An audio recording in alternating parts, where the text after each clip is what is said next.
Orang yang hatinya baik akan mengeluarkan hal-hal yang baik dari mulutnya. Tapi orang yang hatinya jahat gak mungkin ngomong hal-hal baik, pasti hal jahat. Jadi hati-hati ketika kita mulai komen yang negatif tentang hidup orang lain. Yang harus kita bereskan hati kita. Karena perkataan mulut meluap dari hati. Kalau kita bisa ngomong yang gak baik tentang orang lain, berarti hati kita sendiri. Jangan ngomongin rumah tangga orang lain. Urus keluarga kita dulu baik-baik.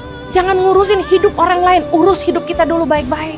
Jangan ngomongin kegagalan rumah tangga orang lain, urus rumah tangga kita sendiri dulu. Hati-hati membicarakan anak orang, pernikahan orang. Jangan sampai anak kita dan kita sendiri juga cuma taunya bikin hoax, berita bohong. Yang kedua, fitnah, gosip, dusta, cemooh. Itu kebodohan. Ngomongin yang gak penting, ngomongin yang gak perlu. Orang benar, orang bijak, itu mulutnya menggembalakan banyak orang, mengarahkan orang lain, membimbing orang, mendidik orang. Orang bijak itu mengeluarkan pengetahuan. Yang diomongin itu penting didengar, bikin orang jadi pandai, bikin hidup orang jadi berubah, jadi lebih baik, bikin orang yang gak ngerti jadi ngerti. Omongannya berguna, membangun, mengajar orang. Kalau gak penting gak usah diomongin. Belajar, hati-hati ketika ngomong tuh mikir, perlu diomongin gak sih, penting gak sih? Biasanya orang yang nganggur tuh mulutnya ngelantur. Orang-orang yang suka menghakimi, jangan berpikir Anda yang paling benar. Orang-orang yang suka menghakimi ini hobinya duduk di kumpulan gosip, komunitas gosip, membicarakan hidup orang lain, masalah orang lain, menilai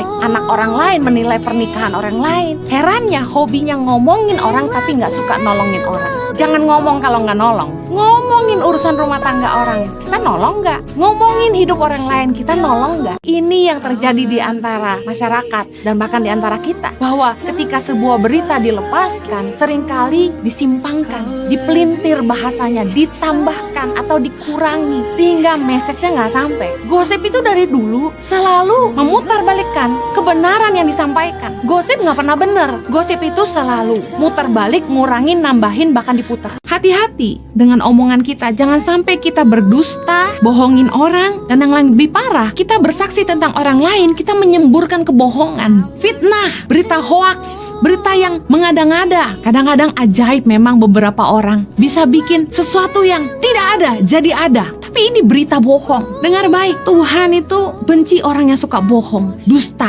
itu kebencian bagi Tuhan.